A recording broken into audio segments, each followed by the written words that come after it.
ॐ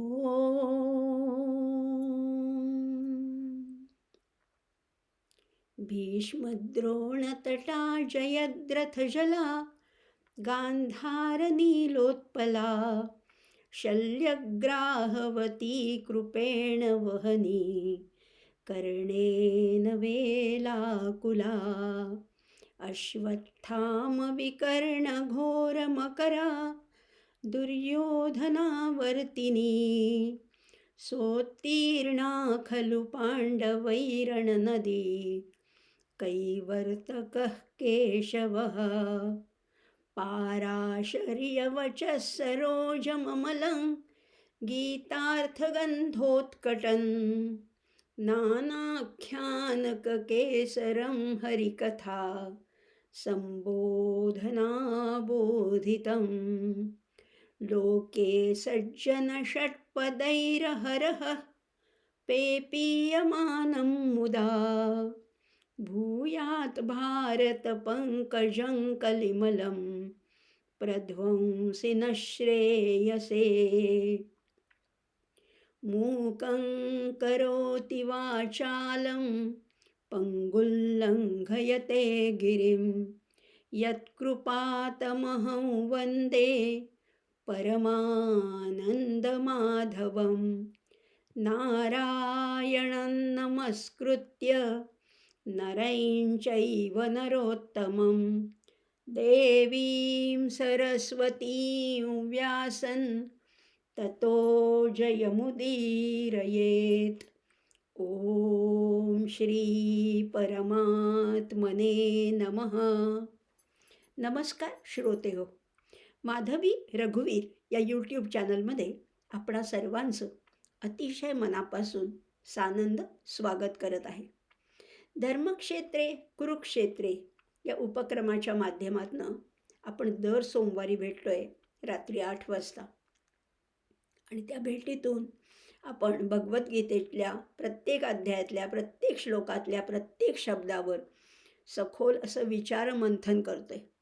प्रत्येक अंगाने त्याचं विचारमंथन करतोय. म्हणजे तत्त्वज्ञान आहे, व्यवस्थापन आहे, वाङ्मयीन सौंदर्य आहे, व्याकरण आहे, अशा विविध अंगाने त्याचा अभ्यास करत करत आपलं व्यक्तिमत्व आपण अधिकाधिक समृद्ध करण्याचा निश्चितच प्रयत्न करतोय आणि तुमच्याबरोबर माझाही अभ्यास होतोय. त्यामुळे श्रोते हो, पहिल्यांदाच तुम्हाला अतिशय मनःपूर्वक धन्यवाद देते, तुमचे आभार मानते या प्रचंड उदंड प्रतिसादाबद्दल. आणि आजच्या विषयाला सुरुवात करणार आहोत. आजचा विषय आणखीनच इंटरेस्टिंग आहे. मी मागेच म्हटलं होतं 15व्या अध्यायापर्यंत. 15वा अध्याय हा खरं तर कलशाध्याय आहे. 15व्या अध्यायामध्ये भगवंतांनी गुह्य ज्ञान सांगितलेलं आहे. पुरुषोत्तम योग आहे. पुरुषोत्तम म्हणजे परिपूर्णता. आणि या परिपूर्णता योगामध्ये, या पुरुषोत्तम योगामध्ये भगवंतांनी आपल्याला एक गहन अशी गोष्ट सांगितली होती, जी अर्जुनाला सांगितली. खरं तर इति गुह्यतमं शास्त्रमिदं मुक्तं मया नघ एतद्बुद्ध्वा बुद्धिमान् स्यात् कृतकृत्यश्च भारत. हे गुह्य ज्ञान जाणल्यामुळे प्रत्येकजण जो हे ज्ञान मनापासनं यथार्थपणाने तत्वतः जाणून घेईल तो कृतकृत्य होणार आहे. आणि कृतकृत्य म्हणजे काय आहे? ह्या जन्मामध्ये आल्यावर, या मनुष्य जन्म प्राप्त झाल्यानंतर जे प्राप्तव्य होतं ना, प्राप्तव्य काय आहे? जिथून आलो तिथे पोहोचणं हे प्रत्येकाचं गंतव्यस्थान आहे. खरं तर आपल्याला हे नेमून दिलेलं कार्य आहे की जिथून आलो तिथे पोचायचे. पण जन्माला आल्यानंतर या उपाधीच्या गुंत्यात अडकल्यामुळे किंवा या नात्यांच्या, या एकूणच नामरूपाच्या, या प्रकृतीच्या, या मायेच्या गुंत्यात अडकल्यामुळे आपण आपलं उद्दिष्टच विसरून गेलो आहे. आपल्याला जायचं आहे कुठे हेच विसरायला झालं आहे आणि भलत्याच मार्गाने आपण भरकटत चाललो आहेत. पण मार्ग जर का आपल्याला सांगितला, भगवंतांच्या मुखातून जर का हा मार्ग ऐकला आणि तिथे जाण्याचा आपण निश्चितपणाने धृतीयुक्त उत्साहाने जर का प्रयत्न केला, निष्ठेने, ज्ञानाने, भक्तीने, तर आपण निश्चितच पोचू शकू. आणि भगवंतांच्या भाषेत सांगायचं झालं तर आपणही कृतकृत्य होणार आहोत. आणि हे कृतकृत्य होण्यासाठीच हा पुरुषोत्तम योग सांगितला होता. मग झालं की 15व्या अध्यायापर्यंत सगळी गीता सांगून झाली. पण काय झालं आहे, नेमकं काय झालं, सिद्धांत सांगून झाले. आपण मागेच अगदी पहिल्यांदा पार्श्वभूमीमध्येच मी बोलले होते आपल्याशी, की भगवद्गीता हे शास्त्रांचं शास्त्र आहे, पण त्याच जोडीला ती कलांची कला आहे. शास्त्रांचं शास्त्र म्हणजे सगळी शास्त्र जर का विचारात घेतली, अगदी नीतिशास्त्र आहे, धर्मशास्त्र आहे, राज्यशास्त्र आहे, अर्थशास्त्र आहे, कामशास्त्र आहे, अगदी सगळ्या शास्त्रांचं जर का ओरिजिन किंवा सगळ्या शास्त्रांमध्ये श्रेष्ठ शास्त्र कुठलं, तर ते गीताशास्त्र हे सर्वात श्रेष्ठ शास्त्र आहे. हे तर बघितलं, पण शास्त्र काय करतं, तर शास्त्र हे सिद्धांत सांगतं आणि बास, सिद्धांत सांगून शास्त्र तिथे फुलस्टॉप देतं. पण कला काय करते, कला हेच सिद्धांत प्रत्यक्ष जीवनात आचरणात कसे आणायचे हे सांगते. आणि खरं सांगू का, 16व्या आणि 17व्या अध्यायामध्ये हीच कला सांगितली आहे. म्हणजे भगवद्गीतेची जी कला आहे ही या 16व्या आणि 17व्या अध्यायात आपल्याला स्पष्टपणाने जाणवते. तरीसुद्धा 16व्या अध्यायामध्ये सुद्धा विचार सांगितला आहे. 16वा अध्याय आपण पाहिला होता ना, दैवासुर संपत विभाग योग. या जगामध्ये 2 प्रकारचे लोक कसे असतात, दैवी संपत्तीयुक्त असणारे आणि आसुरी संपत्तीयुक्त. आणि विशेषतः आसुरी संपत्तीचं वर्णन 16व्या अध्यायामध्ये भगवंतांनी विशेषतः केलं होतं. खरं म्हटलं तर आसुरी संपत्तीकडे काही आपल्याला वळायचं नाही आहे, पण हे सुद्धा कळायलाच पाहिजे ना, की कुठे आपल्याला जायचं नाही आहे. म्हणजे मग निवड सोपी होते. कुठल्या दिशेने समजा 2 रस्ते फुटत असतील एखाद्या चौकामध्ये, तर इकडे जाऊ का इकडे जाऊ, अशी आपली सुद्धा अर्जुनासारखी मोहग्रस्त अवस्था होतेच.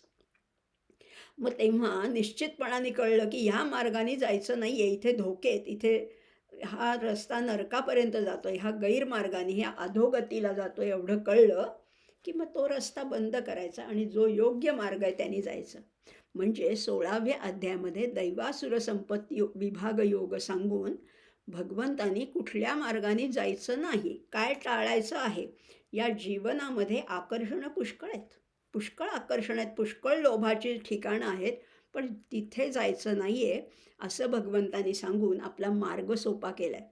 पण तरीसुद्धा त्या अध्यायामध्ये सांगितला होता तो विचार. आधी उच्चार सांगितला होता, विचार सांगितला होता. मात्र 17व्या अध्यायामध्ये भगवंत आपल्याला सांगतायत तो आचार. विचाराकडून आता आचाराकडे जायचे. आणि आचरण म्हटलं तर खूप सोपं आहे. खरं म्हटलं ना, तर महाजनो येन गतः स पंथः असं म्हटलेलं आहे, की मोठी माणसं, वडीलधारी माणसं, समाजातली ज्येष्ठ आणि श्रेष्ठ व्यक्ती ज्या मार्गाने जातात त्या मार्गाने गेलं की सगळं सुकर होतं, सगळं सोपं होतं, सगळा मार्ग सुगम होतो. हे खरं असलं तरी आकर्षणं पुष्कळ आहेत. या जगामध्ये भुलवणाऱ्या गोष्टी पुष्कळ आहेत. मात्र तिकडे जायचं नाही आहे, मग कुठल्या दिशेने जायचं हे सांगताना या 17व्या अध्यायामध्ये अर्जुनाचा प्रश्न आपल्याला माहिती आहे. अर्जुन विचक्षण श्रोता आहे, साधा नाही आहे, विचक्षण श्रोता आहे. जे भगवंत सांगतायत ते नुसतंच एका कानाने ऐकून दुसऱ्या कानाने सोडून देणारा अर्जुन नाहीच आहे मुळी. त्याच्यावर तो विचार मंथन करतो, त्याच्यावर त्याचं स्वतःचे विचार ताडून बघतो. इतर काही गोष्टी, इतर त्याचाही शास्त्राभ्यास आहे. सगळ्या म्हणजे एकूणच सगळ्या शास्त्रग्रंथांचा त्याचा अभ्यास आहे. म्हणाला होतो ना तो मागे, श्रुती विप्रतिपन्ना ते यदा स्थास्यति निश्चला. श्रुती स्मृती या सगळ्याचा त्याचा अतिशय सखोल असा अभ्यास आहे. शिवाय शूर पराक्रमी आहे. आणि म्हणून अर्जुनाने प्रश्न विचारला होता. 16व्या अध्यायाच्या शेवटी भगवंत म्हणाले होते, यश शास्त्र विधिमुत्सृज्य वर्तते कामकारतः न स सिद्धिमवाप्नोति न सुख न परांगते. शास्त्रविधीला जे उल्लंघन करतात, शास्त्रविधी सोडून जे वागतात, त्यांना इथेही सुख मिळत नाही आणि पलीकडेही नाही, ऐहिकही नाही, पारलौकिकसुद्धा नाही. अशा सगळ्याचाच त्यांना त्याग करावा लागतो आणि त्यांची अशी अदलीमधली स्थिती होते. आणि ह्याला अनुसरून याच अनुषंगाने अर्जुनाने प्रश्न विचारला होता. पहिलाच प्रश्न विचारला होता, मग जे शास्त्रविधी सोडून वागतात पण श्रद्धेने वागतात त्यांची स्थिती काय होते? आपल्याच मनातला प्रश्न आहे की नाही? अगदी आपल्याच मनातला प्रश्न आहे. आपणही म्हणतो की आम्हाला ते काही एवढं शास्त्रबिस्त्र माहिती नाही. उपनिषदामध्ये काय सांगितलं आहे, ब्रह्मसूत्रामध्ये काय सूत्र आहे, भगवद्गीता काय सांगते, आम्हाला काहीच माहीत नाही. आम्हाला फक्त निष्ठा माहिती आहे. पण ती तरी पूर्ण आहे का? आणि त्यालाच अनुसरून आपण 4 भाग पाहिले होते. समाजामध्ये वेगवेगळ्या प्रकारची लोकं असतात ना. समाजामध्ये अतिशय विद्वान आहेत, मध्यम आहेत, उत्तम, मध्यम, कनिष्ठ आणि अधम असे 4 प्रकार आपण मागे सुद्धा पाहिले होते. आर्तो, जिज्ञा, सुरर्थार्थी, ज्ञानी च भरतर्षभ त्यावेळेस सुद्धा आपण पाहिले होते. आता जरा वेगळ्या अंगाने गीता आपल्याला वेगवेगळ्या अंगाने अभ्यास करायला शिकवते. आता ज्यांना आपण हेही मागच्या वेळेस पाहिलं होतं, की ज्यांना शास्त्र समजतं आणि श्रद्धा पण आहे, असे एक प्रकारचे लोक आहेत. ज्यांना शास्त्र नाही समजत, शास्त्राचा अभ्यास नाही आहे, पण श्रद्धा पुष्कळ आहे, असे दुसऱ्या प्रकारचे लोक आहेत. काहींना शास्त्र समजतं पण श्रद्धा नसते, आणखीन हे तिसऱ्या प्रकारचे लोक आहेत. आणि चौथ्या प्रकारचे लोक शास्त्रही समजत नाही आणि निष्ठाही नाही आहे किंवा श्रद्धाही नाही, असे चौथ्या प्रकारचे लोक आहेत. तेव्हा बोलताना मी चुकून उत्तम, मध्यम, कनिष्ठ म्हटलं होतं. तसं उत्तम, मध्यम, कनिष्ठ म्हणायची खरं तर काही आवश्यकता नाही आहे. 1, 2, 3, 4 ह्याच्यातले उत्तम कोण, मध्यम कोण हे आपलं आपणच ठरवायचं आहे. भगवंतानी तसं कुठेही स्पेसिफाय केलेलं नाही आहे. आणि म्हणून आता आपण हे 4 लोकं तर पाहिले आणि त्या 4 लोकांना कसं ओळखायचं? त्यांच्या एकूणच आहारावरून, यज्ञ, तप, दान किंवा ते कुठल्या दैवतांची पूजा करतात ह्याच्यावरनं ओळखता येतं. आणि ते बोलताना आणखीन एक थोडासा 1-2च मिनिटात आढावा घेते मागच्या वेळेसचा. आपण हेही पाहिलं होतं की आपल्याला सुद्धा व्यवहारात आपण बघतो ना, की एखाद्याचं अन्न कसं खातोय, एखाद्याचं दैवत कुठलं आहे, कोणाची पूजा करतोय, राहतोय कसा, घर कसं आहे, भाषा कशी आहे, ह्याच्यावर सुद्धा आपल्याला काही अंदाज लावता येतात, काही बोलता येतं, काही आपल्याला आडाखे बांधता येतात, की हा माणूस कसा असेल. अतिशय साधा, सज्जन, चेहऱ्यावरनं सुद्धा कळतं.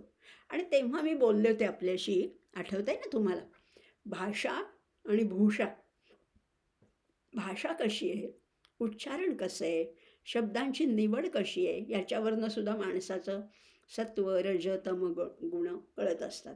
भूषा कशी आहे, पेहराव कसा आहे, एकूणच वेश कसा आहे, वेशभूषा कशी आहे, ह्याच्यावरनं सुद्धा कळतं. म्हणजे भाषा, भूषा, भवन आणि भ्रमण घरावरनं सुद्धा तुमचा अंदाज येतो. काही घरं अतिशय मोठाल्या हवेल्या असतात, पण तिथे अप्रसन्न वाटतं. तिथून कधी आपण बाहेर पडतोय असं आपल्याला होतं. पण काही अगदी साध्या झोपडीत सुद्धा एखाद्या वेळेस अतिशय प्रसन्नता लाभते.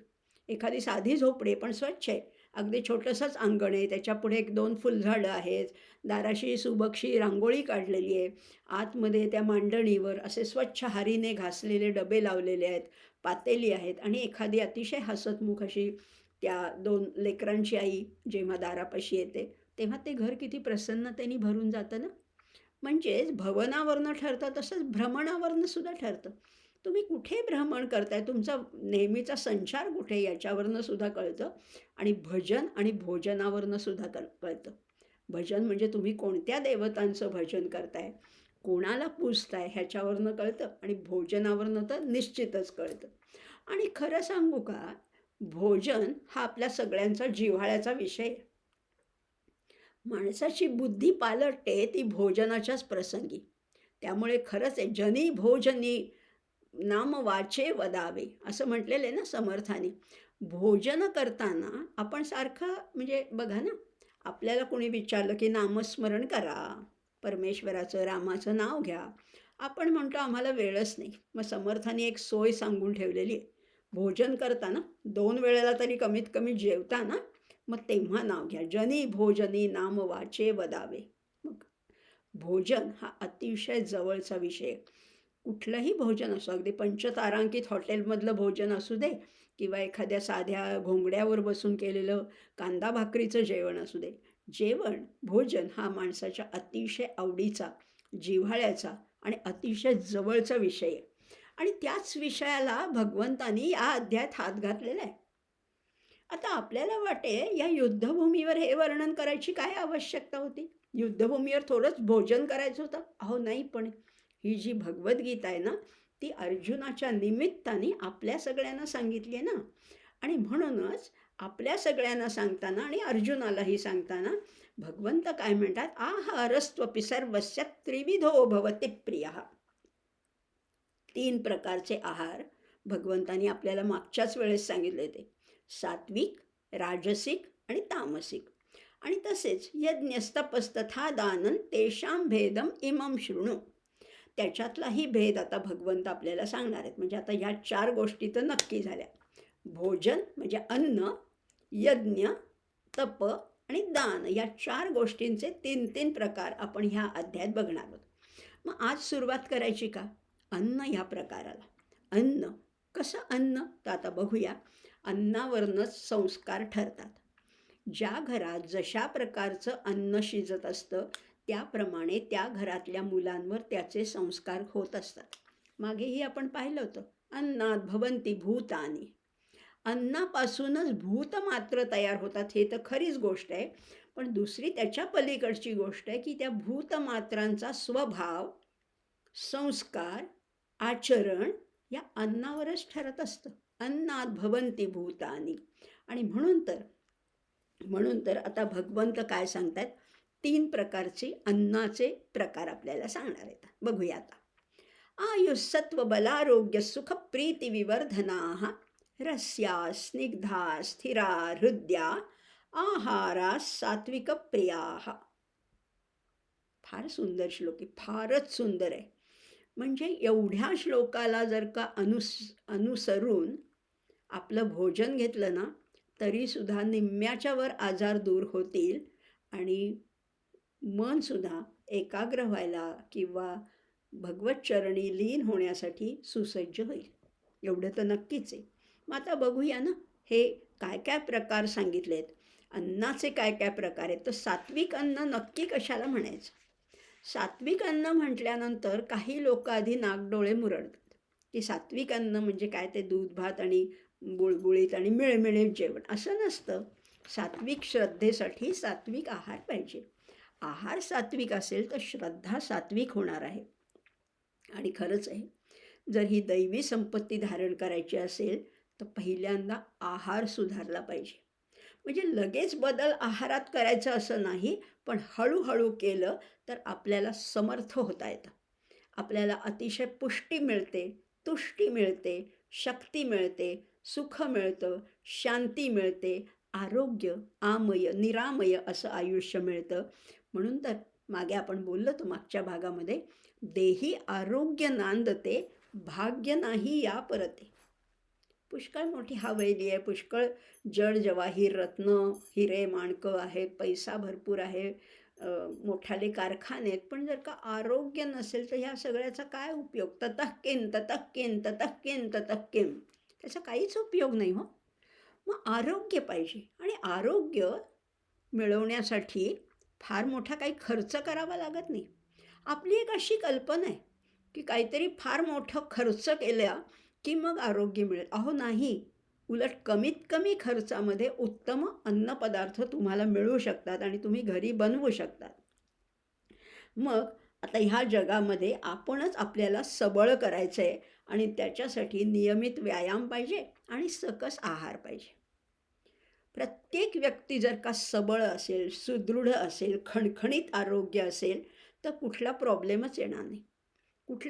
आपण असं एक म्हणतो की एवढे जगामध्ये इतक्या साथीचे रोग आहेत, मग हे रोगजंतू आहेत, इतके व्हायरसेस आहेत आणि त्यामुळे आम्ही बिचारे गरीब आमच्यावर ते अटॅक करतात, असं नाही आहे. तुमची रोगप्रतिकारक शक्ती वाढवलीत तर हे रोगजंतू तुम्हाला अटॅकसुद्धा करणार नाहीत. आणि हे ही रोगप्रतिकारक शक्ती किंवा अगदी आजच्या भाषेत सांगायचं झालं ना तर व्हाईट ब्लड सेल्स, जर का सैनिक पेशी, आपण लहानपणी शाळेमध्ये शिकलो होतो, या सैनिक पेशी आहेत आणि त्या रोगजंतू आला रे आला शरीरात की त्याला हकलवून लावतात, त्याच्याशी युद्ध करतात आणि त्याला बाहेर काढून टाकतात. मग कसा बरं रोग होईल. मग ही रोगप्रतिकार शक्ती वाढवण्यासाठी, हा WBC काउंट वाढवण्यासाठी कोणी सांगितलं आहे, डॉक्टर तर आहेतच, पण आमचे ऋषी कसे होते, मी वारंवार बोलते, आमचे ऋषी हेच मुळे वैज्ञानिक होते. हेच मुळी शास्त्रज्ञ होते. आमच्या ऋषीमुनींनी एक आम्हाला जीवन प्रणाली खरं तर आखून दिलेली आहे. खरं म्हटलं तर अन्न आवश्यकच आहे. प्रत्येक माणसाला जर का काम करण्यासाठी एनर्जी आवश्यक आहे, ऊर्जा आवश्यक आहे, कॅलरीजसुद्धा आवश्यक आहेत आणि मग ती मिळणार कशातनं? तर अन्नातनं. पण त्या शरीराला, त्या पोटाला ती त्याची सिस्टीम समजून घेतली, तर त्यालाही विश्रांती आवश्यक आहे ना. त्यालाही म्हणून तर पूर्वी लंघन करण्याची पद्धत होती. 8-15 दिवसातून एकदा लंघन करावं म्हणजे अतिशय हलका आहार घ्यावा.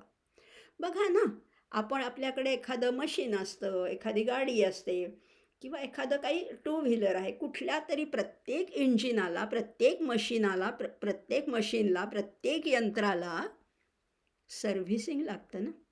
सर्व्हिसिंग लागतं तसं विश्रांतीसुद्धा लागते. मग या पोटाला 15 दिवसातनं एकदा विश्रांती द्या ना.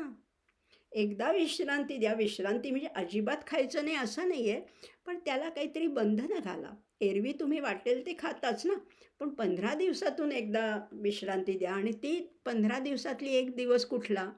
ती आहे तिथी आणि ती आहे एकादशी. ती आहे एकादशी. आता एकादशीच का? कुठल्याही दिवशी तुम्ही केलं तरी चालणार आहे बरं का. कुठल्याही दिवशी तुम्ही एक ठरवून जर का एक तारीख ठरवलीत तरी चालणार आहे. पण एकादशीच्या दिवशी जर का तुम्ही लंघन केलंत, कमी आहार, मित आहार आणि हविष्यान्न जर का घेतलंत, तर त्याचा लाभ दुहेरी होणार आहे. म्हणजे शरीराला तर स्वास्थ्य लाभेलच, पण मनाला लाभेल आणि मन या आध्यात्मिक विचारांनी भरून जाईल. कारण एकादशी म्हणजे 5 ज्ञानेंद्रिय, 5 कर्मेंद्रिय आणि 11वं मन हे त्याच्याशी जोडलं. ही एकादश इंद्रिय त्या त्या मार्गाने जर का वळवली, जर का चॅनलाइज केली, तर ही एकादश इंद्रिय त्या एका परमेश्वराकडे लागतील आणि आध्यात्मिक फायदा होणार आहे, शारीरिक फायदा होणार आहे, मानसिक शांती लाभणार आहे. आणि या सगळ्याच गोष्टी जर लाभणार असतील एका उपायाने, तर का नाही करायच्या? त्यामुळे बघा ना, त्या असं खरंच आहे, या एकादशीचं महत्त्व आहे. आणि आता आणखीन एक सांगू का? थोडंसं ह्या विषयावर जरासं जास्त बोलणार आहे बरं का. त्याबद्दल आधीच मी क्षमा मागते, कारण हा विषयच इतका सुंदर आहे आणि आपल्या सगळ्यांचा जिव्हाळ्याचा आहे. गीता जगायला सुरुवात कुठनं करायची? गीता आचरणात आणायची म्हणजे नेमकं काय करायचं? ते ह्या श्लोकापासून करायची. आता आणखीन एक सांगितल्यावर तुम्हाला निश्चितच आश्चर्य वाटेल आणि आनंदसुद्धा होईल. एकादशी या उपासावर संशोधन चालू आहे. कुठे? भारतात नाही, जगभरात. जगभरात संशोधन चाललं आहे आणि ह्या एकादशीच्या उपवासावर संशोधन करून नोबेल प्राईज मिळवणारा जो संशोधक आहे, जो शास्त्रज्ञ आहे, तो जपानी आहे. त्याचं नाव आहे योशिनोरी ओसुमी असं त्याचं नाव आहे आणि त्यांनी हा सगळा अभ्यास केलेला आहे. भारतातली जी जीवन प्रणाली आहे, एकूणच सांस्कृतिक अंग काय आहे, सामाजिक अंग काय आहे, आध्यात्मिक काय आहे, हे सगळं वैभव आहे. आमच्या भारताचं हे वैभव आहे. एकादशीचा उपवास हे आमच्या खरंच सुखी जीवनाचं एक सूत्र आहे. बाहेरचे लोक म्हणतात किंवा आमचे पूर्वी ऋषीमुनीसुद्धा म्हणत होते, दुर्लभम भारते जन्म. भारतामध्ये जन्म मिळणं हे दुर्मिळ आहे. मग आता बघा आपण किती भाग्यवान आहोत. आपण किती भाग्यवान आहोत हे, पण हे भारतीयांपेक्षा इतरांना जास्त पटतं. आणि म्हणून तर अगदी आता सद्गुरूसुद्धा सांगतात की इंटरमिटंट फास्टिंग, शब्द तोच आहे, म्हणजे विचार तोच आहे, उपवास तोच आहे, नाव जरा वेगळं आहे, इंटरमिटंट फास्टिंग. आणि हे सायंटिफिकली प्रूव्ह झालेलं आहे. आता कसं ते थोडक्यात बोलते आणि प्रत्यक्ष श्लोकाकडे वळणार आहोत. पोट जर का तुम्हाला आरोग्य सुधारायचं असेल, ज्या पांढऱ्या रक्तपेशी आहेत त्यांना ट्रेनिंग द्यायचं असेल, तर काही काळ तरी पोट रिकामं ठेवलं पाहिजे. पोट रिकामं असेल तर आपल्या शरीरातल्या ज्या WBC आहेत, त्याच्यातल्या ज्या T सेल्स आहेत, ज्या कॅन्सरशी लढतात, कॅन्सरसारख्या जंतूशी ज्या लढा देतात, अशा T पेशी ॲक्टिवेट होतात पोट जेव्हा रिकामं असतं तेव्हा. आणि पोट रिकामं किती काळ ठेवायचं? तर कमीत कमी 10 तास. एवढं तर शक्यच आहे आपल्याला. एवढं तर निश्चित शक्य आहे. समजा सकाळी 9 वाजता व्यवस्थित ब्रेकफास्ट केला तर संध्याकाळी 7 पर्यंत भूक लागण्याची शक्यताच नाही, आणि लागली तरी तेवढा संयम पाळायचाच. त्यामुळे सकाळी 9 ते 7 हे 10 तास जर का पोट पूर्ण रिकामं ठेवलं, पाणीसुद्धा खरं तर प्यायचं नाही, पण अगदीच सहन होत नसेल तर पाणी प्या किंवा फळांचा ज्यूस घेतला, रस घेतला तरी चालेल. आणि मग एवढं केलं तर त्या टी सेल्स ॲक्टिव्हेट होतात. आणि असं किती वेळा करायचं, तर वर्षातून 24 वेळा. म्हणजे झालं ना 12 महिन्यातनं प्रत्येक महिन्यात 2दा, 12 दूने 24, 24 वेळा एवढं केलं तर त्या टी सेल्स इतक्या ॲक्टिव्हेट होतात की तुम्हाला कधीही कॅन्सरची धोका शक्यता राहणारच नाही. आणि खरंच आहे, आमच्या या योगी पुरुषांनी या रूढींचा आणि ह्या विज्ञानांचा इतका सुमेळ साधलेला आहे. आणि खरं सांगू का, Hinduism is a lifestyle to live healthy. ही लाईफस्टाईल आहे, ही जीवन प्रणाली आहे आरोग्यपूर्ण जीवन जगायची. पूर्वी एवढे आजार नव्हते. तुम्ही म्हणाल की अहो माहितीच नव्हतं, एवढ्या टेस्टच नव्हत्या. पण ते करण्याची आवश्यकतासुद्धा नव्हती, आणि जेवढं आयुष्य होतं ते समाधानी सुखी आयुष्य जगत होते. कारण काय आहे, कारण आपली ही जीवन प्रणाली आपल्याला खरंच हे सगळं सांगितलेलं आहे. आपल्या शास्त्रामध्ये आहे, आपल्या अध्यात्मामध्ये आहे. काय जेवावं, कसं जेवावं आणि किती जेवावं. बघा ना, अन्नात भवन्ति भूतानि पर्जन्यादन्न संभवा, हे तर आपण पाहिलं. मागे 3ऱ्या अध्यायात आपण हेही पाहिलं की जेवणापूर्वी त्या प्रत्येकाला त्याचा त्याचा भाग, त्याचं त्याचं जे श्रेय आहे त्या प्रत्येकाला द्यावं. कारण आपण जे अन्न जेवतो त्याच्यामध्ये अनेकांचा सहभाग आहे. शेतकरी आहे, काय मार्केटमधली लोकं आहेत, दलाल आहेत, दुकानदार आहेत, त्याचे माल पोचवणारी माणसं आहेत, गिरणीतला माणूस आहे.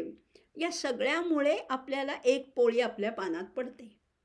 या सगळ्यांना एकदा तरी नमस्कार करायचा. आता तुम्ही म्हणाल कुठे जाणार त्यांना नमस्कार करायला, ते काय आमच्या ओळखीचे नाही आहेत. अहो, आपल्या घरातल्या देवालाच एक नमस्कार, एक धन्यवाद द्यायचा आहे की तुझ्यामुळे माझ्या पोटात हा घास जातोय.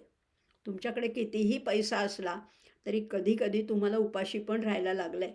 पैसे नाहीत म्हणून नाही, दुसऱ्या काही कारणाने. मग रोज आपल्याला जे अन्न सेवन करायला मिळते ते अतिशय तृप्ततेने, अतिशय मनापासनं सेवन केलं तर ते त्याच्या कृपेने मिळते. त्यामुळे एक धन्यवाद त्याला दिला की तो सगळीकडे पोचवतो. किंवा प्रतिकात्मकसुद्धा आपल्याकडे पद्धती होत्या. काकबळी होता, गोग्रास होता, वैश्वदेव होता. ह्या सगळ्यांना जेव्हा तृप्त करतो तेव्हा ते यज्ञकर्मच होतं. उदरभरण नो हे जाणीजे यज्ञकर्म, असं म्हटलंच आहे समर्थानी. आणि एवढं तर म्हणायलाच पाहिजे. किंवा कुठलाही श्लोक म्हणा तुम्ही, ब्रह्मार्पणं ब्रह्महविर ब्रह्माग्नौ ब्रह्मणाहुतं ब्रह्मैव तेन गंतव्यम ब्रह्मकर्म समाधिना. कुठलाही श्लोक म्हणा, पण त्याच्यामध्ये ग्रॅटिट्यूड पाहिजे, त्याच्यामध्ये कृतज्ञता पाहिजे, त्याच्यामध्ये मला तुझ्यामुळे मिळते हा भाव पाहिजे. आणि मग भगवंतच हे प्रत्येकापर्यंत पोचवतो. तो शेतकरी तृप्त होतो, तो दुकानदार असेल, ज्या ज्या कुणाचे जे पंचमहाभूत आहेत या सगळ्यांचा हातभार आमच्या अन्नाला लागलेला आहे. तिथे तिथे हे पोचतं होतं. म्हणजे किती खावं, कसं खावं, हेही कसं खावं पाहिलं. किती खावं, किती अन्न खावं, प्रत्येकाचा आहार वेगळा असतो.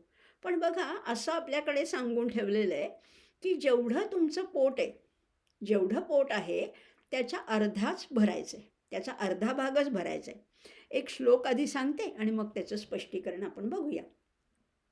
पूरयेत अशनात अर्धम तृतीयम उदकेन वा वायू संचरणार्थम चतुर्थम अवशेषयेत. काय सांगितलंय बघा ना, काय म्हणतायत, पूरयेत अशनात अर्धम. अशन म्हणजे अन्न, अशन म्हणजे जे आपण पोटामध्ये सेवन करतो ते अन्न. अर्धम, अशनात अर्धम, अर्धा भाग, जठराचा थोडा तरी अंदाज येतो. हे कुणासाठी आहे, 25-30 नंतरचा हा आहार आहे बरं का. वाढत्या वयाच्या मुलांना हा श्लोक ॲप्लिकेबल नाही आहे. कारण वाढत्या वयाच्या अगदी 14-15 वर्षाच्या मुलांना खूप भूक लागते. आणि साहजिकच आहे, कारण त्यांचं वाढीचं वय, त्याने कितीही खाल्लं तरी खाऊ देत. पण एक 25-30 नंतर तरी आपल्या पोटाचा आपल्याला अंदाज येतो. आणि मग त्या जठराचा अर्धा भाग अन्नाने भरायचा आहे, एवढं तर नक्की. पूरयेत अशनात अर्धम तृतीयम त्या जठराचे समजा 4 भाग केले तर त्याचा तिसरा भाग जो आहे, 1/3 जो भाग आहे, उदकेन वा, तो कशाने भरायचा आहे? पाण्याने भरायचा आहे. तृतीयम उदकेन वा, म्हणजे 2 भाग आपण अन्नाने भरले, 1 भाग पाण्याने भरला आणि वायू संचरणार्थम चतुर्थम अवशेषयेत. वायूच्या संचारासाठी तिथे फिरायला पाहिजे ना. अन्नाची घुसळण होते. पचन होतं म्हणजे नेमकं काय आहे? डायजेशन म्हणजे नेमकं काय? घुसळण आहे. जसं आपण ताकाचं लोणी काढतो ना घुसळून घुसळून, बघा ना, त्या भांडं एखादं गच्च किंवा बरणी म्हणा, काही भांडं म्हणा, गच्च दह्याने भरलं असेल तर त्याच्यामध्ये घुसळता येत नाही. थोडी जागा पाहिजे. मग पोटामध्ये सुद्धा अन्न पचन होण्यासाठी थोडी जागा नको का? जागा पाहिजे ना. वायो संचरणार्थम चतुर्थम अवशेषयेत. चौथा भाग सोडून द्यायचा आहे. असं जेवायला पाहिजे. म्हणजे जितकी भूक असेल त्याच्या निम्म जेवायचं आहे, थोडं पाणी प्यायचं आहे आणि थोडा भाग रिकामा ठेवायचा आहे. तरच अन्नपचन अतिशय सुलभ रीतीने होतं. हेही आपल्याला सांगितलेलं आहे. आणि हे सगळं करत असताना आता काय जेवायचं बघा. आता आपण कसं जेवायचं, म्हणजे आधी सगळ्यांना कृतज्ञतापूर्वक वंदन करून अन्न सेवन करायचं हे पाहिलं. किती जेवायचं हेही, थोडी भूक शिल्लक, आपल्या वडीलधाऱ्यांनी कधीच सांगून ठेवलेलं आहे, थोडी भूक शिल्लक ठेवायची. भुकेपेक्षा 2 घास कमीच खायचेत. आणि हे कमी खाल्ले की तृप्ती मिळतेच, पण असं तडस लागत नाही, पोटाला तडस लागत नाही. नाही तर अगदी कंठापर्यंत येईपर्यंत जेवलं तर ना उठता येत, ना बसता येत, ना बोलता येत, आणि नुसती सुस्ती आणि नुसती ग्लानी येते. अन्नाचा उपयोग कशासाठी झाला पाहिजे?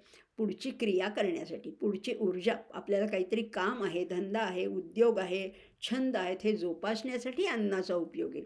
नुसतंच जेवायचं आणि झोपायचं हा त्याचा उपयोगच नाही आहे.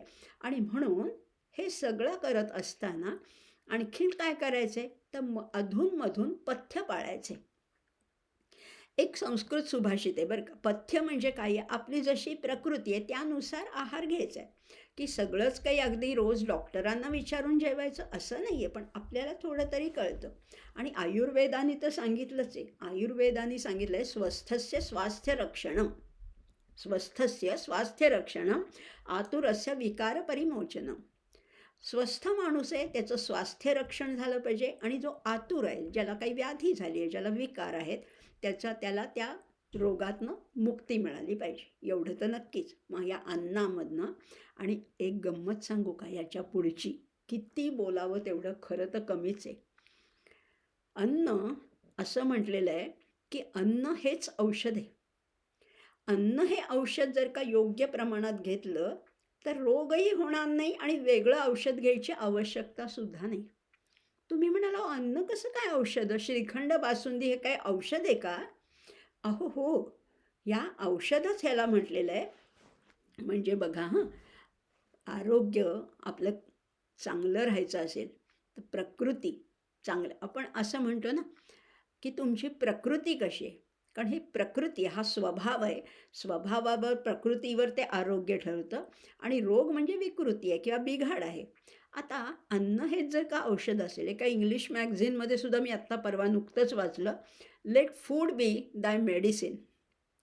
लेट फूड बी दाय मेडिसिन. तुमचं अन्न हेच तुमचं औषध असायला पाहिजे. आमचे आचार्य तर म्हणतात क्षुद्व्याधिश्च चिकित्स्यतां प्रतिदिनं भिक्षौषधं भुज्यतां स्वाद्वन्नं न तु याच्यतां प्रतिदिनं भिक्षौषधं भुज्यतां. काय सुंदर सांगितलंय. क्षुद्व्याधिश्च चिकित्स्यतां. क्षुधा ही व्याधी आहे आणि अन्न हे औषध आहे. व्याधी म्हटली की औषध आलंच, पण औषध कसं घ्यायचं? औषध समजा एखादं औषध गोड असतं, खोकल्यावरची औषधं साधारणपणे सर्वसाधारण गोड असतात. म्हणून काय तुम्ही बाटलीच्या बाटली तोंडाला लावता का औषधाची आवडली म्हणून? मग अन्नसुद्धा जर औषध असेल तर ते बेतानीच खाणं, मर्यादेतच खायचं आहे. आणि म्हणून क्षुद्व्याधिश्च चिकित्स्यतां प्रतिदिनं भिक्षौषधं भुज्यतां. मग भिक्षा हेच औषध आहे. भिक्षेनी मिळालेलं अन्न किंवा हविष्यान्न परमेश्वराला अर्पण करून उरलेलं जे अन्न आहे ते सेवन करा. स्वाद्वन्नं न तु याच्यतां. स्वादू अन्न, उत्तम मला आवडतं, जिलबी आवडते म्हणून रोज नाही नाही, स्वाद्वन्न न तू याच्यताम विधिवशात प्राप्तेन संतुष्यताम. जसं जे मिळेल त्याच्यामुळं संतुष्ट राहायचं. रोज काही आपला आहार सारखाच नसतो. एका दिवशी पुरणपोळी मिळेल, एका दिवशी शिळी भाकरीसुद्धा मिळेल. जे मिळेल त्याच्यात संतुष्टता मानायची. आणि म्हणून हे भिक्षौषधम भुज्यता. एवढं जर का आपल्याला पाळता आलं तर आपलं जीवन आपल्याला घडवता येईल. आपलं जीवन आपल्याला घडवायचे. आमचे परमपूज्य आदरणीय सद्गुरू म्हणतात, वामनराव पै म्हणतात, तूच आहेस तुझ्या जीवनाचा शिल्पकार. आपल्या जीवनाचं शिल्प घडवायचं असेल तर आपला आहार सांभाळला पाहिजे. म्हणजे सारखा उपास करू नका, सारखं काही त्या जिभेला नियंत्रणात ठेवू नका. थोडी मोकळीक आणि थोडं संयम याचं जर का आपल्याला कॉम्बिनेशन करता आलं, याचं फ्युजन करता आलं तर आपलं जीवन आनंदी होणार आहे. जिभेलाही अतिशय तृप्ती मिळणार आहे आणि पोटही शांत राहणार आहे. आणि म्हणून आमची गीता सांगते हा श्लोक 8वा श्लोक. आता बघूया आपण या 8व्या श्लोकाकडे. पुष्कळ बोललो नाही का आधीच, आहाराबद्दल पुष्कळ बोललो, पण ते आवश्यक आहे. आता गीतेतल्या 8व्या श्लोकाकडे वळूया. आयुस्सत्व बलारोग्य सुख प्रीती विवर्धना रस्या स्निग्धा स्थिरा हृद्या आहारा सात्विक प्रिया. काय सुंदर, अगदी एक नंबरचा श्लोक आहे. काय काय तुम्हाला वाढवायचं आहे? आयुष्य वाढवायचं आहे, दीर्घायुष्य व्हायचं आहे, सत्व वाढवायचे, तुमच्यातलं सात्विक वृत्ती वाढवायची, आयुष्यत्व बल वाढवायचे. नुसतंच मिळमिळीत राहून चालणार नाही, नुसतंच कमी अन्न सेवन करून मी अशक्तच राहिलं असं नाही. बल पाहिजे, आरोग्य पाहिजे, सुख पाहिजे, प्रीती पाहिजे. आणि हे विवर्धना, हे वाढवणारं अन्न आम्हाला सेवन करायचे. काय काय वाढवायचे? आयुष्यत्व बलारोग्य सुख प्रीती विवर्धना. आणि मग त्यात ते कुठला कसा आहार घ्यायचा? रस्य स्निग्धा स्थिरा हृद्या. 4 गोष्टी आधी सांगितल्यात. रस्य काय म्हटलेलं आहे? रस्य आहार पाहिजे. म्हणजे कसा आहार हा रसयुक्त असावा. रसयुक्तचे 2 अर्थ बघणार आहोत बरं का. रसयुक्त म्हणजे रसाळ असावं, म्हणजे त्याच्यामध्ये पाण्याचा अंश थोडा तरी पाहिजे. अगदीच कोरडं कोरडं खाऊ नये. रसयुक्त असावं, ओला आहार असावा असंही सांगितलं आहे. हा एक अर्थ झाला. पण दुसरा अर्थ आणखीन जास्त पटणार आहे की तो षड्रसयुक्त असावा. 6 रस सांगितलेले आहेत. आणि हे 6 रस आपल्या शरीरामध्ये प्रमाणात गेले तर आरोग्य उत्तम राहतं. 6 रस मधुर आहे, तिक्त आहे, कटू आहे, आम्ल आहे, लवण आहे आणि कषाय आहे. हे 6 रस आहेत. अर्थ तर तुम्हाला माहितीच आहेत, पण थोडं वेगळे अर्थ आहेत बरं का. मधुर म्हणजे तर तुम्हाला माहिती आहे, गोड रस. मधुर सगळ्यांनाच आवडतं. तिक्त याचा अर्थ आहे कडू आणि कटू याचा अर्थ आहे तिखट. थोडी उलटं सुलटं आहे इथे मात्र बरं का. तिक्त याचा अर्थ आहे कडू. कारलं, मेथ्या वगैरे जे कडू पदार्थ आहेत हे तिक्त आहेत. आणि कटू याचा अर्थ आहे तिखट. मिरची कशी आहे? कटू आहे, म्हणजेच ती तिखट आहे. मधुर, तिक्त, कटू, आम्ल. आम्ल आपल्याला माहितीच आहे, आंबट पदार्थ. चिंच, आवळे, लिंब, संत्री, मोसंबी वगैरे ही सगळे आंबट आहे. हे रससुद्धा प्रमाणात आपल्या पोटात जायलाच पाहिजे. म्हणजे मधुर, तिक्त, कटू, आम्ल, लवण, मीठ किती असायला पाहिजे ते बोलणारच आपण. मीठ आणि कषाय म्हणजे तुरट रस. सगळे रस आपल्या शरीरामध्ये प्रमाणात जायला पाहिजेत. बघूया आता. षड्रसयुक्त असायला पाहिजे. आता शरीराचे पोषण करणारे रस ज्याच्यामध्ये आहेत असा आहार पाहिजे. तो जिभेला रुचणारा असो किंवा नसो. औषधं कशी असतात बघा, साधारणपणाने तुरट चवीची असतात. किंवा अगदी त्रिफळा चूर्ण म्हटलं तरी थोडी तुरट चव आहे. पण अदरवाईज आपण तुरट काही पदार्थ खातच नाही, म्हणून ही औषधं घ्यावी लागतात. तुरट चवीचे पदार्थसुद्धा पोटात खरं तर जायला पाहिजे. म्हणजे बघा तर सगळंच थोडं थोडं पाहिजे. लवण म्हणजे मीठ आवश्यकच आहे, पण किती? एवढंसं मीठ. शास्त्र तर सांगतं की सुईच्या टोकावर जेवढं मीठ मावेल, सुईच्या टोकावर, सुई जर का त्या मिठात बुडवली त्याला जेवढं मीठ लागेल तेवढं आयोडीन एका दिवसाला एका माणसाला आवश्यक आहे. एवढं खरं आपण इतकं कमी खात नाही, आपण पुष्कळ चमचाभर तरी मीठ खातोच. मग हे लवणं त्याच्यापेक्षा जास्त नाही करायचं, त्याच्यापेक्षा जास्त कधीच होऊ द्यायचं नाही आहे. त्यामुळे सगळे रस आवश्यक आहे. मधुरसुद्धा बंदी नाही आहे. अगदी डायबेटीस असला किंवा कुठलाही तुम्हाला विकार असला, बी पी असलं, तर लवणं बेताने खायचं आहे. म्हणजे मिठाचं प्रमाण, म्हणजे लोणची आहे, पापड आहे किंवा मिरच्या, या सगळ्याचं प्रमाण थोडं कमी ठेवायचं आहे. मधुमेहामध्ये सुद्धा मधुर रसाला कुठेही बंधन नाही आहे किंवा त्याला मनाई केलेली नाही आहे. फक्त तो प्रमाणात असावा आणि तो शास्त्रशुद्ध रीतीने बनवलेला असावा.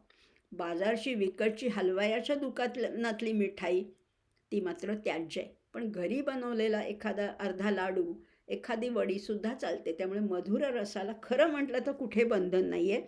अहो, रसाचाच विषय निघाला आहे म्हणून सांगते, त्या परमेश्वराचं वर्णन, परब्रह्माचं वर्णन केलं आहे रसो वै सहा. तो स्वतःच रसयुक्त आहे. काय सुंदर! आणि तिथे रस मात्र वेगळे आहेत, म्हणजे तिथे ते नवरस आहेत. नाट्यातले, काव्यातले नवरस तिथे, पण तो रसपूर्ण आहे. आणि हे 6 रससुद्धा आहे. तो त्याच्यात काय नाही हो, सगळ्या रसो वै सहा असं त्या परब्रह्माचं वर्णन केलेलं आहे. असा तो रस्याहा. स्निग्ध म्हणजे काय आहे? स्निग्ध पदार्थामुळे शरीराला पुष्टी प्राप्त होते. स्निग्ध पदार्थ आवश्यकच आहे. म्हणजे बघा, आता डाएटच्या अतिरिक्त फॅटमुळे तेल नको, तूप नको असं म्हणतात सगळे लोक. असं नाही आहे. आपल्या शास्त्रांनी जे ठरवून दिलेलं आहे ना, तेवढा आहार, तेवढं तेल तूप शरीराला आवश्यकच आहे. वेगळं मुद्दाम काहीही करू नका. वेगळं कुठनं तरी परदेशातून ऑलिव्ह ऑइल आणून किंवा असं काही नाही. आपलं रोजचं साजूक तूप, नेहमीच आपलं करडईचं शेंगदाण्याचं तेल एवढं पुरेसं आहे. त्याचा अतिरेकी वापर नको. म्हणजे स्निग्ध पदार्थ खा याचा अर्थ भजी, बटाटे वडे, सामोसे खा असा नाही आहे. याचा अर्थ आहे, स्निग्ध पदार्थ याचा अर्थ असा आहे की तुमच्या भोजनामध्ये तेलबियांचं प्रमाण असू देत. साजूक तूप प्रमाणामध्ये नक्कीच घ्यायला हरकत नाही आहे. सगळ्या गोष्टी प्रमाणात असतील तर त्याच्यामुळे काहीच नाही. प्रमाणामध्ये सर्व काही असावे असंही सांगून ठेवलेलं आहे. सगळं प्रमाणात पाहिजे. त्यामुळे स्निग्ध आहारसुद्धा आहे. आणि त्या स्निग्ध आहारामुळे आपल्या हाडांना वंगण मिळतं. सांधे झिजत नाहीत. सांध्याच्या मध्ये म्हणजे बघा ना, आपल्याला साध्या यंत्रालासुद्धा वंगण द्यावं लागतं ना. सायकलला म्हणा किंवा काही एखाद्या मशीनला वंगणाची आवश्यकता आहे, इंधनाची आवश्यकता आहे. तशीच आमच्या शरीरालासुद्धा वंगण पाहिजे. म्हणजे त्या हाडांची झीज होणार नाही, ती एकमेकांवर घासणार नाही, गुडघे दुखणार नाहीत, सांधे आखडणार नाहीत आणि मग नी रिप्लेसमेंटची खरं तर गरजच पडणार नाही. म्हणून तेल तुपाचा वापर अतिशय प्रमाणात स्निग्ध असं व्हायलाच पाहिजे. आणि असा केला तर सगळे अवयव अगदी शेवटपर्यंत 100रीपर्यंतसुद्धा उत्तम रीतीने काम करू शकतील. आणि स्निग्ध पदार्थ आणि स्नेहाचे 2 अर्थ आहेत बरं का. आता बघा, इतकी गोड शब्द आहेत ना, मला आनंदच होतो आहे ते बोलताना. स्नेह शब्दाचे 2 अर्थ आहेत. मग असे आपण रस्य शब्दाचे 2 अर्थ पाहिले. स्नेहाचेही 2 अर्थ आहेत. स्नेह म्हणजे एक अर्थ आहे तेल आणि दुसरा अर्थ आहे प्रेम. मग आता स्निग्ध पदार्थामुळे तुमचा चेहराही तजेलदार होतो, तुमचे अवयव म्हणजे हाडं वंगण मिळतं आणि एक प्रकारचं मैत्रीपूर्ण वातावरण तयार होतं, सौहार्दपूर्ण. सगळ्यांशी मैत्रीचे संबंध होतात. देहसुद्धा सुदृढ होतो आणि स्थिरावतो. काय सुंदर! रस्या, स्निग्धा. आता पुढे म्हटलेलं स्थिरा. स्थिर आहार पाहिजे. आज असं आणि उद्या तसं रोज बदलू नका. कधीतरी रुचीपालट आवश्यक आहे. कधीतरी चवीत बदल म्हणून कधीतरी काहीतरी बाहेरचं खाल्लं, कधी दुसऱ्यांकडे आपण जातो, कधी सणासुदीला आपणच आपल्या आहारामध्ये बदल करतो. कधीतरी श्रीखंड बासुंदी आहे, कधीतरी पापड आहे, कधीतरी भजी आहेत. हे अगदी योग्य आहे. पण मूळ आहार 365 दिवसातले 300 दिवस तरी आहार हा नियमित पाहिजे, साधारण ठरलेला पाहिजे. त्याची वेळ ठरलेली, त्याचं प्रमाण ठरलेलं. पण पोटालासुद्धा ती सूचना मिळत असते. भूक लागते म्हणजे ती सूचना मिळत असते आणि त्या वेळेला ते अन्न मिळालं की पोटही तृप्त होतं. त्यामुळे आहार शक्यतो तो स्थिर पाहिजे, म्हणजे ठराविक वेळेला ठराविक प्रमाणात आणि ठराविक पदार्थ जर का आपण त्याला प्रोव्हाइड केले तर सगळाच देह अतिशय संतुष्ट राहतो. आणि चौथा प्रकार आहे तो हृद्य. काय गोड शब्द आहे हृद्य. एक कल्पना अशी आहे बरं का, की जर का सात्विक आहार घ्यायचा आहे तर काहीतरी उकडलेलं बेचव, काही ज्याला चव नाही, काहीतरी तोंड वाकडं करून खायचे पदार्थ सात्विक पदार्थ म्हणजे. असं नाही आहे. असं नाही आहे. सात्विक पदार्थ अगदी कमी तेला तुपाचे पण अतिशय आनंद देणारे, जिभेला रुची देणारे, मनाला प्रसन्न करणारे असे अन्नपदार्थ आहेत आहेत. आणि तुम्ही जर का खरंच प्रेमाने बनवलेत तर ते तसे होऊसुद्धा शकतात. होऊसुद्धा शकतात. त्यामुळे हृदय म्हणजे आनंद देणारं अन्न. आणि आनंद कुठला? तात्पुरता आनंद नाही, तो चिरकाळ टिकणारा आनंद आहे. समजा आम्ही काहीतरी अगदी पिझ्झा खाल्ला किंवा काही अशा सध्याचे नवीन पदार्थ काही खाल्ले तर आनंद मिळेल, पण तो तात्पुरता मिळेल. पण आपले जे पदार्थ आहेत, जे पारंपरिक पदार्थ आहेत, ते खाऊन मिळणारा आनंद आहे तो पुष्कळ काळ टिकणार आहे. साधं वरण भात तूप लिंबू एवढं जरी आपण खाल्लं तरीसुद्धा आनंद पुष्कळ काळ, त्याची आठवण अगदी कुठे आपण गावाला गेलो 15 दिवस कुठे ट्रिपला गेलो तर घरी येऊन कधी वरण भात खातोय असं होतं, कारण त्याच्यात ते हविष्यान्न आहे. तो आनंद देणारा आहे, हृदय आहे आणि परिणामी आनंद देणारं असं अन्न आहे.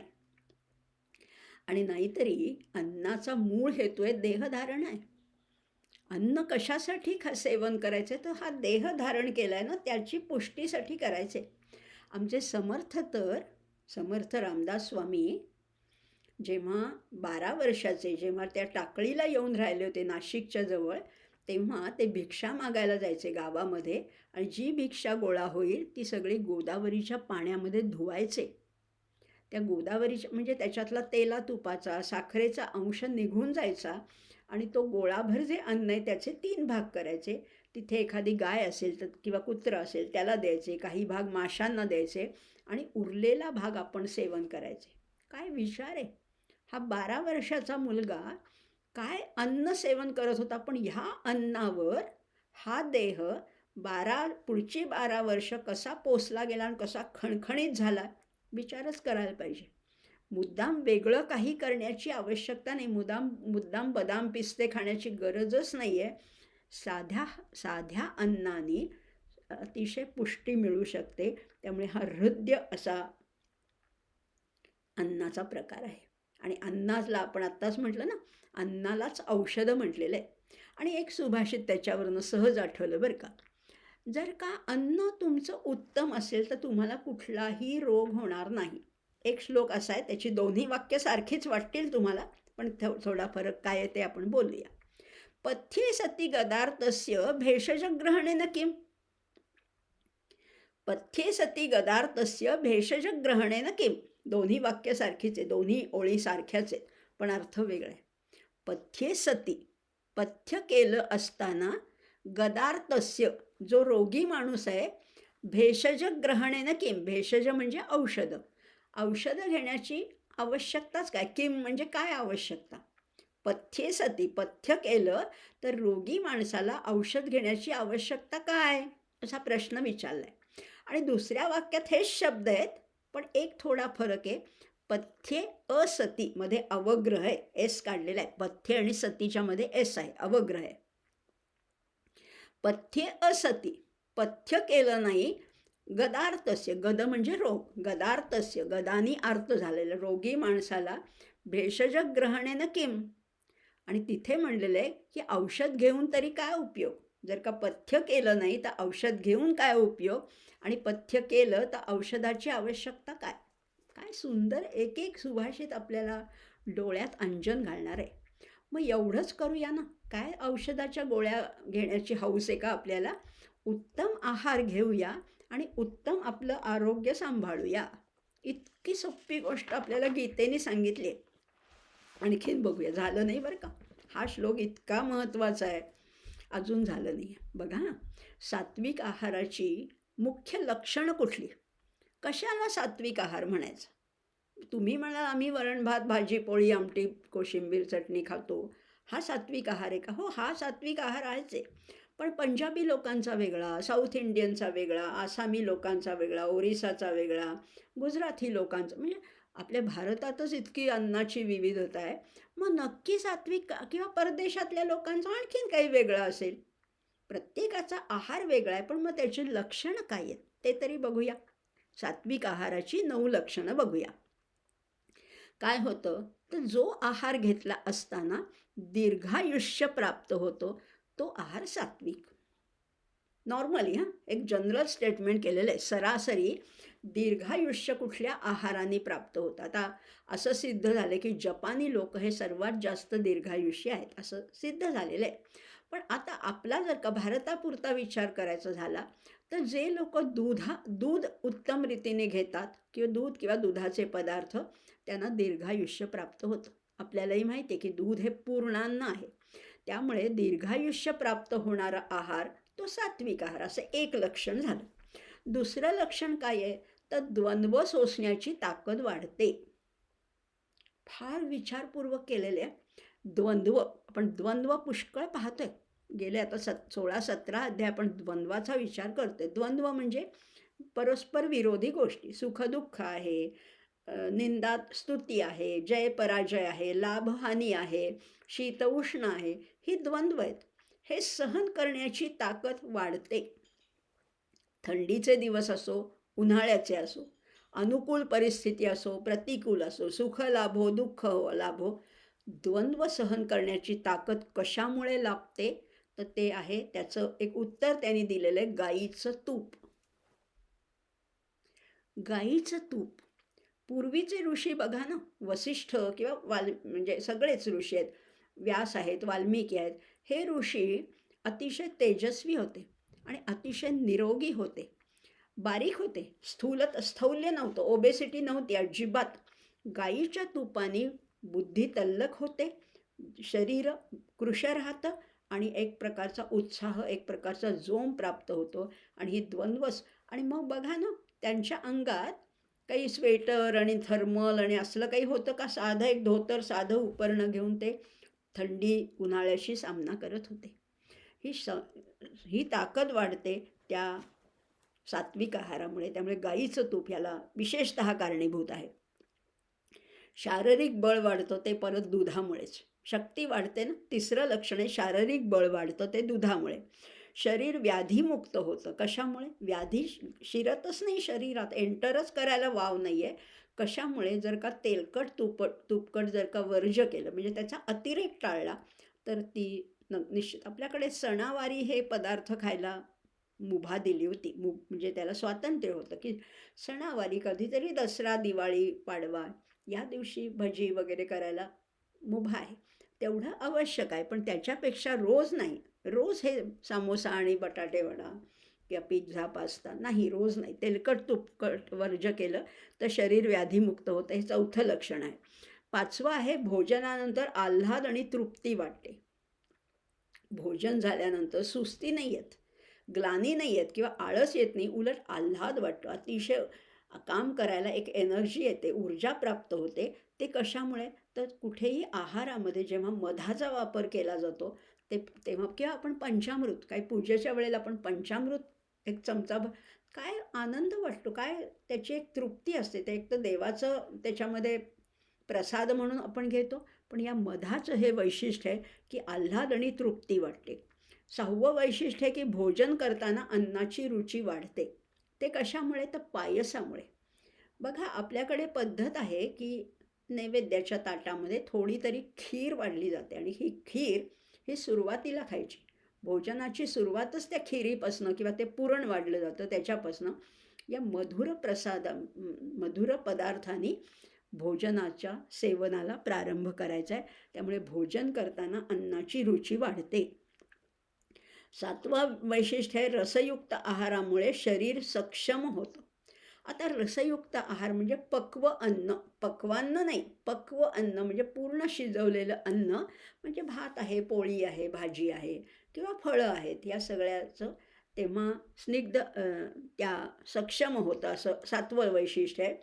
8वं आहे स्निग्ध आहारामुळे शरीर आणि बुद्धीची पुष्टी होते. स्निग्ध आहारामुळे शरीराची आणि बुद्धीची पुष्टी होते.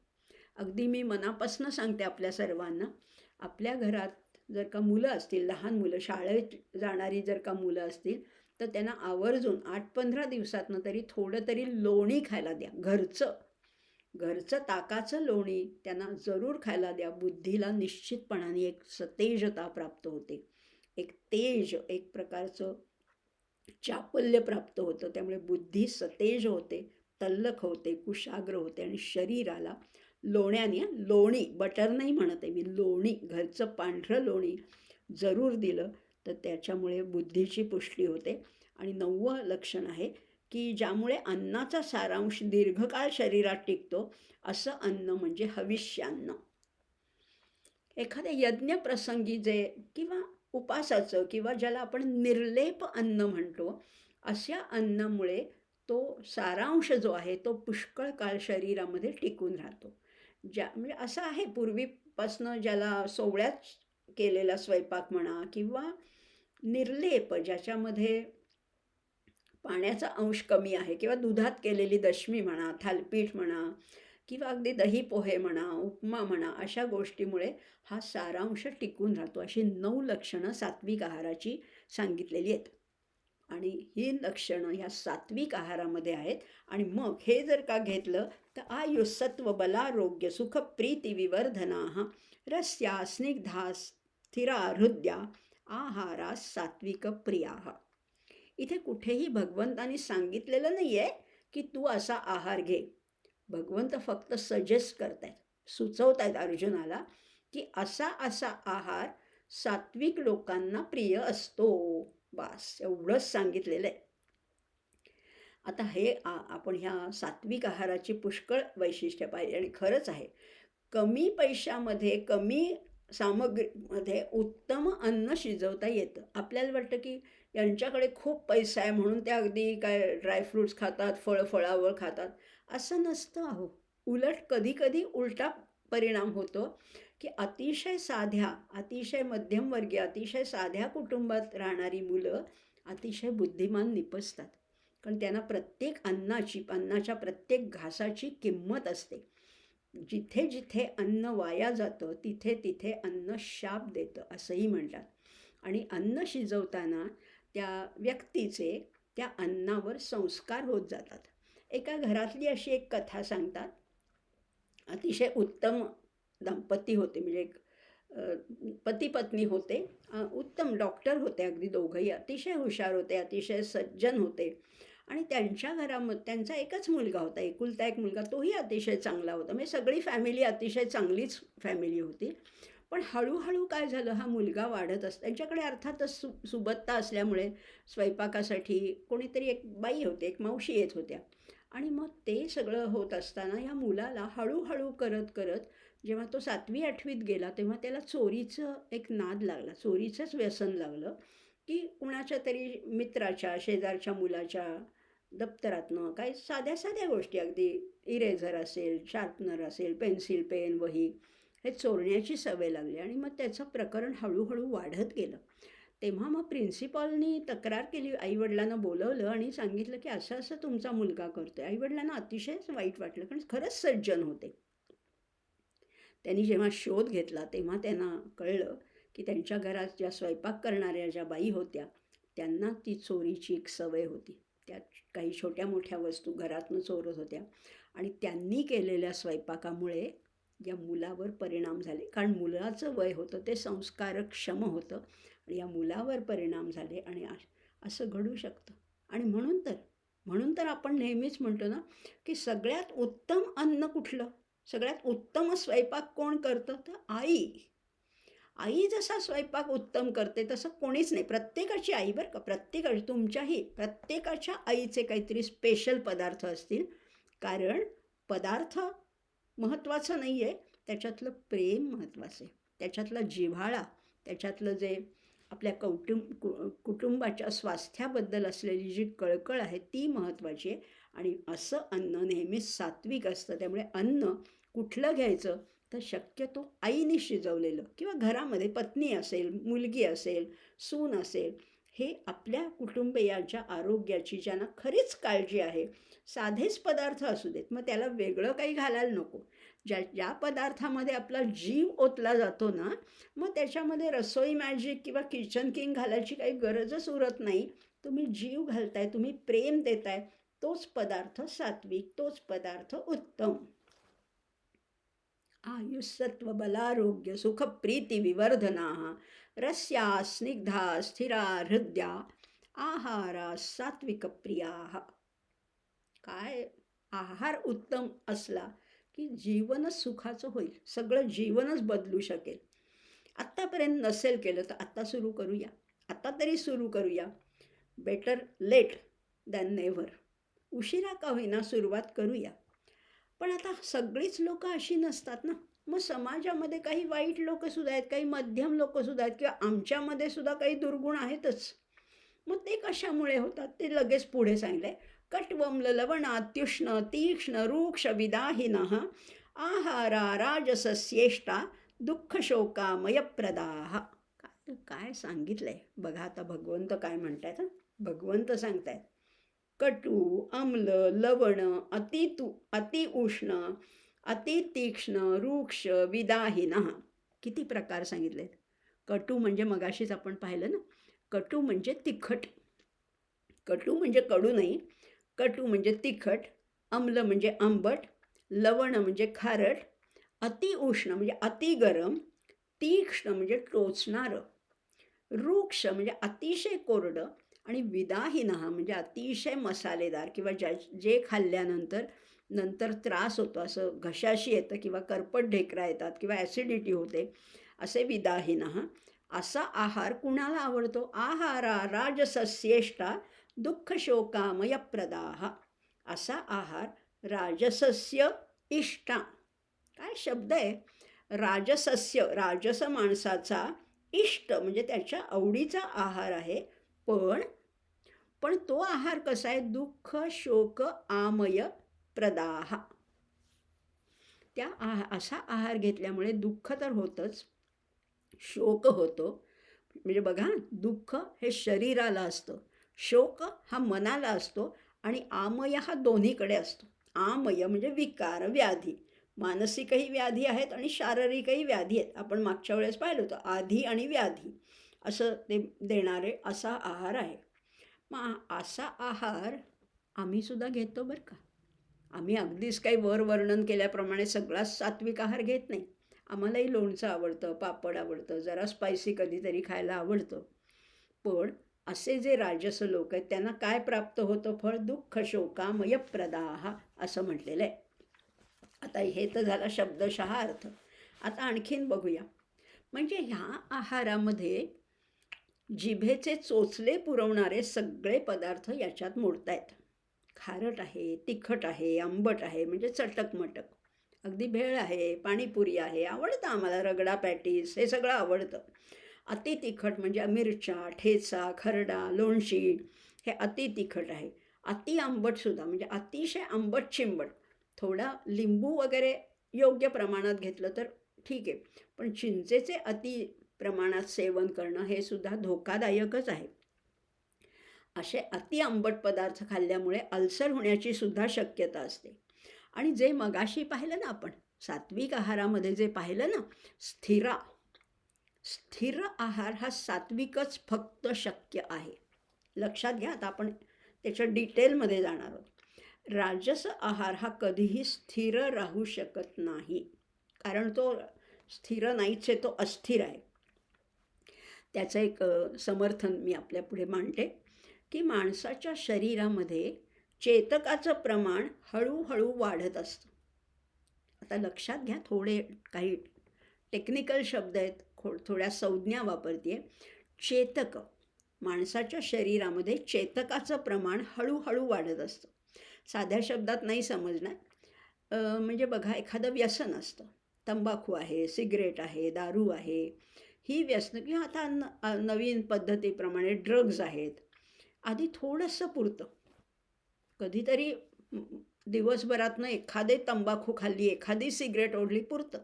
सुरुवात खरं तर घेऊच नाही आहे, पण सुरुवात तेवढ्यानेच सुरुवात होते. दारूचा पहिला पेला असं म्हणतात. त्यामुळे ही सुरुवात थोड्यानेच होत असते. त्या माणसालाही वाटत असतं की एवढ्याने काय होतंय, मी काय त्याच्या आहारी नाही जाणार. पण हळूहळू शरीर तशी डिमांड करायला लागतं. मग 1ची 2 सिगरेट, 2 पेले असं करत करत ते चेतकाचं प्रमाण वाढत जातं आणि मग थोडक्याने भागतच नाही. कुठलीच गोष्ट मर्यादेमध्ये राहतच नाही. त्यामुळे एकच प्याला नाटकामध्ये जे वाक्य आहे की दारू सोडण्याची एकच वेळ योग्य आहे, ती म्हणजे पहिला पेला घेण्यापूर्वी. एकच प्याला. असं जर जर का असं शक्य असेल, तर आता बघा ना, अगदी तंबाखू असेल, पान असेल, ह्याचीसुद्धा तीव्रता वाढत जाते. माणसाला थोडक्याने समाधान होतच नाही आणि मग ती किक येत नाही. म्हणजे अगदी साध्या भाषेत, व्यवहाराच्या भाषेत सांगायचं झालं, तर ती किक येत नाही. आणि मग असे पदार्थ खाताना कितीही चांगले लागले, तरी देहाला ज्याच्यामुळे दुःख होणार आहे, मनाला शोक होणार आहे, त्यालाच म्हटलेलं आहे शोकमयप्रदाह. असे व्याधी, रोग. आणि बघा ना, जळजळीत पदार्थ, चमचमीत पदार्थ अति खाल्ले, काही असू दे, मिसळ असू दे, काही बटाटे वडे असू देत, अतिरेक जर का खाल्लं, अति स्पायसी, अति तिखट, अति आंबट खाल्लं, तर हळूहळू त्याचे परिणाम शरीरावर निश्चितपणाने दिसायला लागतात, असंही म्हटलेलं आहे. आणि त्याच्या पलीकडे आता हे तर आपल्यासारखे लोकही हे पदार्थ माफक प्रमाणात खातात. पण त्याच्या पलीकडे सुद्धा प्रदूषित झालेलं, माशा बसलेलं असं अन्न तर अजिबात खाऊ नये. ते बाधकच ठरतं. ज्याच्यातून रोग निर्माण होतं, असं आमयप्रद अन्न राजस व्यक्तीला आवडतं. आहारा राजसस्य इष्टा. इष्टा म्हणजे प्रिय आहे, आवडतं. कुणाला? राजसस्य आहारा इष्टा, त्याला हे आवडतं.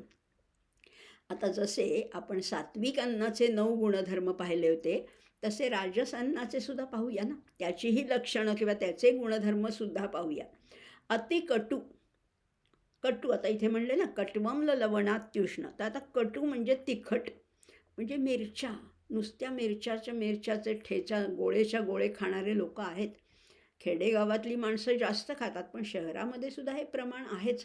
त्यामुळे अति तिखट खाल्लं की ते शरीर कधीतरी त्याचं रिफ्लेक्शन पडतंच, त्याचा परिणाम त्याच्यावर दिसतोच. त्यामुळे अतिकटू म्हणजे मिरच्या, अति आंबट म्हणजे अति लोणची, अति काही चायनीज पदार्थ, आंबट पदार्थ अति प्रमाणात, किंवा चिंचेचं सारसुद्धा अति प्रमाणात पिणं हे सुद्धा धोकादायक किंवा चुकीचंच आहे. कुठलीच गोष्ट अतिरेक नको. खारट पदार्थ, लवण म्हटले ना, कट्वम्ल लवणात्युष्ण. लवण म्हणजे काय? खारट. आणि खारट पदार्थांनी असं सिद्ध झालं की मिठाचं सेवन जितकं जास्त आपल्या आहारात होईल ना, तितकं BP आणि हार्ट अटॅकचं प्रमाण वाढू शकतं. म्हणून मिठाचं सेवन अतिशय लिमिटेड पाहिजे. म्हणजे खरं म्हटलं तर अनेक घरामध्ये की वरतून मीठ घालायचंच नाही, जेवढं असेल तेवढं आणि कमीच प्रमाणात. आमटीमध्ये, भाजीमध्ये, कोशिंबिरीमध्ये मीठ अतिशय कमी प्रमाणात आणि वरतून घ्यायचं नाही, असा एक रूल असतो, असा एक नियम असतो. त्यामुळे खारट पदार्थांनी निश्चितपणाने BP आणि हार्टवर परिणाम होतो, कारण त्याचं काम वाढतं ना. ब्लड प्रेशरचं काम त्या मिठामुळे वाढतं आणि म्हणून हे पदार्थ कमी घ्यावेत असं म्हटलेलं आहे. पण राजस लोकांना ते आवडतात. उष्ण. उष्ण म्हणजे अति गरम. अति गरम. किती गरम? अगदी चहा गरम पाहिजे, आमटी अगदी उकळती पाहिजे, कढी, सार अतिशय गरम पाहिजे, भात गरम पाहिजे. अति गरम. गरम असावंच, जरूर असावं, पण ते कसं? नॅचरली गरम असावं. म्हणजे आत्ता शिजवले आणि आत्ता लगेच वाढायला घेतले, इतपत गरम पाहिजे. पण पुन्हा पुन्हा जे गरम केलं जातं अन्न, ते बाधक ठरतं. आणि अति उष्णमुळे जिभेला तर हानिकारक आहे, जीभ पोळते अक्षरशः, आणि दाताला सुद्धा, जीभ आणि दाताला ते हानिकारक आहे. असं अति उष्ण आहे. तीक्ष्ण म्हणजे काय? कडक आहे, टोकदार आहे. शिळी भाकरीसुद्धा चांगली लागते, पण ती अतिशय कोरडी जर का खाल्ली तर ती टोचते. किंवा अतिशय काही सामिष आहारामध्ये सुद्धा काही पदार्थ आहेत ते पोटामध्ये टोचतात. अगदी माशाचे काटे असतील किंवा असे अनेक पदार्थ टोचणारे आहेत. त्यामुळे रुक्ष आहेत, तीक्ष्ण आहेत. तीक्ष्ण म्हणजे कडक आहेत, टोकदार आहेत. आणि रुक्ष म्हणजे वाळलेले आहेत, वाळलेले, कोरडे झालेले आहेत, सुकलेले आहेत आणि दाह करणारे असेही अन्न हे राजस लोकांना अतिशय आवडतं. असं अन्न सेवन केलं तर निश्चितपणाने दुःख आहे, त्याच्या पाठोपाठ शोक आहे, त्याच्या पाठोपाठ आमय आहे. आमय याचाच अर्थ परिवर्तन. आमय म्हणजे बदल, आमय म्हणजे विकार. शरीर जे निरोगी आहे आणि निरोगी शरीर असणं ही आपली प्रकृती आहे आणि शरीरामध्ये बिघाड होणं ही विकृती आहे. प्रकृतीकडनं जेव्हा विकृतीकडे जातो माणूस तेव्हा ते आमय होतात आणि म्हणून हे असा आहार जो आहे तो राजस लोकांना प्रिय असतो. आता असं म्हटलेलं आहे की ह्या राजस इथे सुद्धा भगवंतानी कुठेही सांगितलेलं नाही बरं का अर्जुनाला की हे खाऊ नको आणि हे खा, कुठेही नाही सांगितलं. पण एवढंच सांगितलं हे सात्विक लोकांना आवडतं, हे राजस लोकांना आवडतं आणि तामस लोकांना आणखीन काय आवडतं ते आपण पुढच्या भागात बघणार आहोत. कारण आता आज वेळ झालेली आहे, आपण सात्विक आहाराबद्दल जरा जास्त बोललो पण ते आवश्यक आहे कारण आपल्याला गीता आचरणात आणायची आहे ना. एकदम नैनम छिंदंती आपल्याला आचरणात नाही आणता येणार. मग सुरुवात इथनं करूया ना. आहार निदान सुधारण्याचा प्रयत्न करूया. बरं, महिन्यातले एखादा दिवस बाहेर खाणं वगैरे ठीक आहे. आता हल्ली ती फॅशन झालेली आहे की काय शनिवार रविवार घरी जेवायचंच नाही, असं नको. आपल्याला जास्तीत जास्त घरच्या प्रेमाच्या माणसांनी शिजवलेलं साधं अन्न, कमी खर्चातलं, कमी पदार्थ वापरून केलेलं पण अतिशय प्रेमपूर्वक केलेलं अन्न सेवन केलं तर ते सात्विक अन्न आहे आणि ते अन्न आपण सगळे सेवन करण्याचा अधिकाधिक प्रयत्न करूया. वर्ज्य काहीही करायचं नाही बरं का. आनंद देणारं अतिशय हृदय असंच अन्न आपल्याला खायचं आहे पण ते सुद्धा प्रमाणात. असं केलं तर आपलं आध्यात्मिक प्रगती आणि शारीरिक स्वास्थ्य निश्चितच प्रगती म्हणजे पुढे जाणार आहे. एवढीच त्या योगेश्वराकडे प्रार्थना करू आणि आज इथेच थांबूया. हे 2 श्लोक म्हटले परत आणि मग प्रार्थना म्हणूया. आयुस्सत्व बलारोग्य सुखप्रीतिविवर्धनाः रस्या स्निग्धा स्थिरा हृद्या आहाराः सात्विकप्रियाः कट्वं ललवणात्युष्ण तीक्ष्णरूक्षविदाहिनः आहारा राजसस्येष्टा दुःखशोकामयप्रदाः. असे 2 श्लोक झाले कारण आपल्या आवडीचा विषय आहे. थोडं मी स्वातंत्र्य घेतलं, थोडं पुढे मागे झालं असेल पण पुढच्या वेळेस आणखीन बोलूया. प्रार्थना म्हणूया.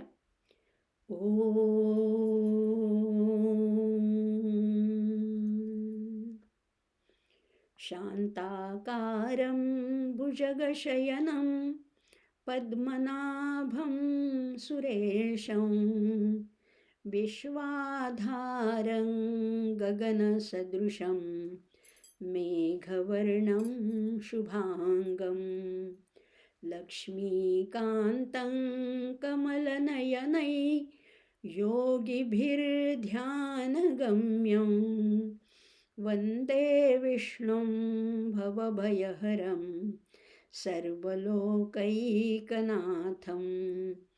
यं ब्रह्मा वरुणेन्द्ररुद्रमरुतस्तुन्वन्ति दिव्यैस्तवैः वेदैः साङ्गपदक्रमोपनिषदैर्गायन्ति यं सामगाः ध्यानावस्थिततद्गतेन मनसा पश्यन्ति यं योगिनो यस्यान्तन्न विदुःसुरासुरगणा देवाय तस्मै नमः देवाय तस्मै नमः देवाय तस्मै नमः.